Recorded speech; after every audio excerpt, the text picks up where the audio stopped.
औरंगजेब की कब्र का मुद्दा टूल पकड़ता जा रहा है।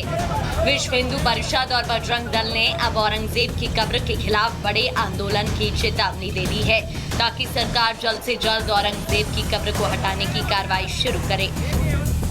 बजरंग दल ने बाकायदे प्रेस कॉन्फ्रेंस करके ऐलान किया है कि अगर औरंगजेब की कब्र हटाने की कार्रवाई जल्द शुरू नहीं की गई तो अयोध्या की तरह संभाजी नगर में कार सेवा की जाएगी। औरंगजेब की कब्र है उसको हटाने के लिए विश्व हिंदू परिषद बजरंग दल आंदोलन कर रहा है। ये आंदोलन का स्वरूप है जो आने वाली 17 तारीख है, जिस दिन छत्रपति शिवाजी महाराज जी की जयंती है तिथि अनुसार, उसी दिन हम पूरे महाराष्ट्र राज्य में एक बड़ा आंदोलन करने जा रही है। विश्व हिंदू परिषद और बजरंग दल कल यानी छत्रपति शिवाजी महाराज की जयंती के दिन इस आंदोलन की शुरुआत करने जा रहे हैं। वीएचपी और बजरंग दल ने महाराष्ट्र की सीएम देवेंद्र फडणवीस से जल्द आक्रांता की कब्र हटाने की मांग की है। हम माननीय मुख्यमंत्री जी को बता रहे और हमारी मांगे करने के लिए उनको प्रेरित कर रहे कि हिंदू समाज जनमानस की ये आशा है, ये अपेक्षा है सरकार के, ये कुकर्मी हिंदू देशी जो औरंगजेब है इसकी ये कब्र वहां से हटाएं और महाराष्ट्र में नहीं तो हिंदुस्तान में कहीं भी इसकी कब्र ना हो। औरंगजेब की क्रूरता के किस्से इतिहास के पन्नों में दर्ज हैं। ऐसे में भारत में आक्रांता की कब्र पर अंधाधुंध पैसे खर्च करना और उस पर फूल चढ़ाना हिंदू संगठन को रास नहीं आ रहा है। बजरंग दल के साथ साथ वीएचपी भी औरंगजेब की कब्र को उखाड़ फेंकने का आह्वान कर रही है।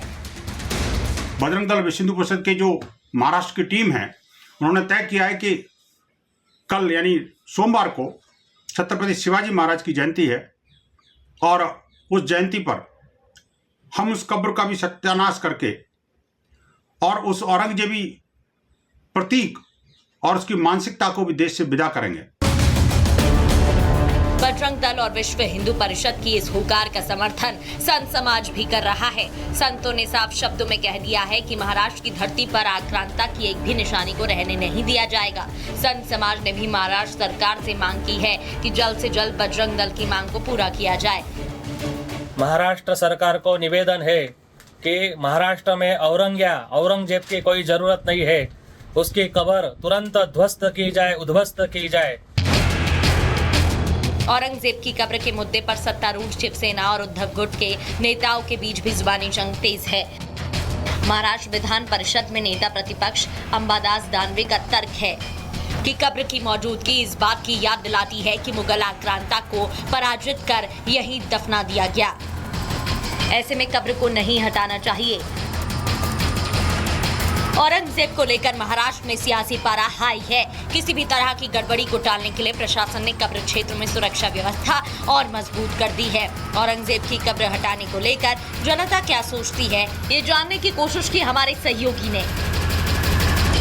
विश्व हिंदू परिषद का जो फैसला है बहुत सही है और औरंगजेब की कब्र क्या इनके नाम की जितनी सड़कें हैं वो भी उनको नाम हटाना चाहिए।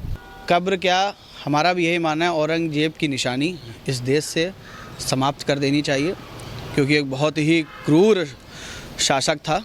भैया विश्व हिंदू परिषद द्वारा ये अगर मुहिम उठाई गई है तो औरंगजेब जैसे हाथापाइयों की इस तरह की कब्रों को बिल्कुल हटा देना चाहिए था। अयोध्या के बाद करीब 33 साल बाद अब महाराष्ट्र में कार सेवा की तैयारी की जा रही है। कल छत्रपति शिवाजी महाराज के जन्म दिवस पर हिंदू संगठन विशाल रैली का आयोजन कर शक्ति प्रदर्शन करेंगे। ऐसे में देखना ये होगा कि क्या महाराष्ट्र सरकार बजरंग दल की मांग मानती है या हिंदू संगठन कार सेवा के दम पर आक्रांता की निशानी को उखाड़ फेंकते हैं। Bureau report, Republic Bharat. तो आपको बताया किस तरीके से महाराष्ट्र में औरंगजेब की कब्र हटाने की जो बात है वो लगातार बढ़ती जा रही है।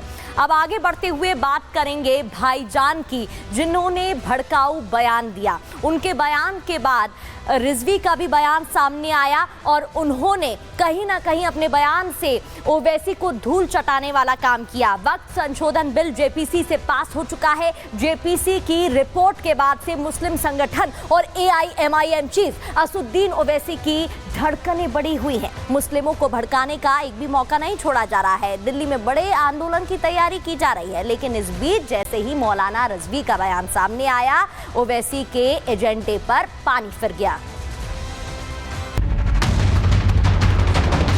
17 तारीख को जंतर मंतर के ऊपर जमा होकर के नाराजगी का इजहार करें। इस बिल के जरिए कि मुसलमानों से मस्जिदों को छीन लिया जाए। केंद्र सरकार वक्फ संशोधन बिल पास कराने की तैयारी में है। वक्फ संशोधन बिल पास होते ही वक्फ संपत्तियों से अवैध कब्जे हटाने की राह निकलेगी। वक्फ की मनमानियों पर लगाम लगेगी।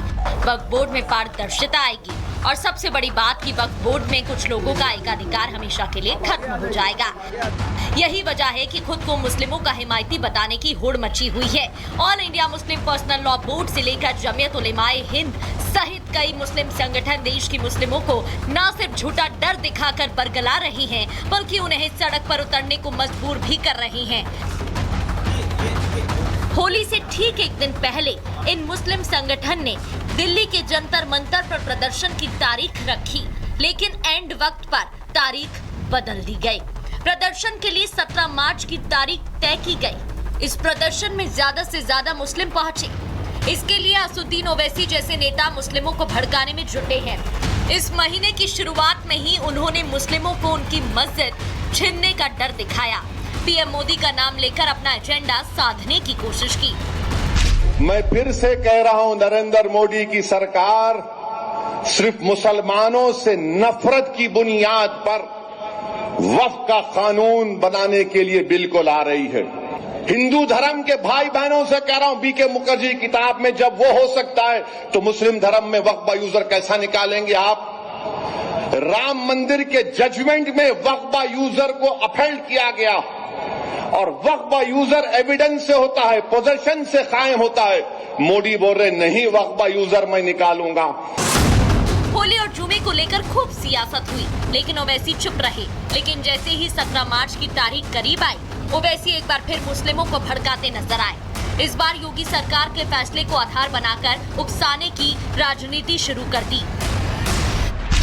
एक चीफ मिनिस्टर बोल रहे नहीं, जुम्मे की नमाज घर में भी पढ़ सकते। आप कब से फजीलतुल शेख बन गए? आप कब से अल्लामा बन गए? ये समझ में नहीं आया। अब दीन मैं इनसे सीखूं।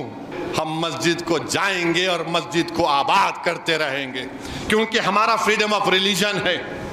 आर्टिकल 25 मुझे इस बात की इजाजत देता है। मैं अपना दीन तुमसे नहीं सीखूंगा।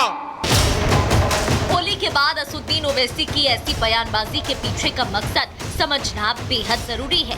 होली और जुमे की नमाज का शांति से गुजर जाना बहुत से मुस्लिम नेताओं को रास नहीं आ रहा। ओवैसी जैसे नेताओं को डर लगने लगा है कि अगर हालात ऐसे ही रहे तो 17 मार्च का उनका कथित प्रदर्शन फेल ना हो जाए।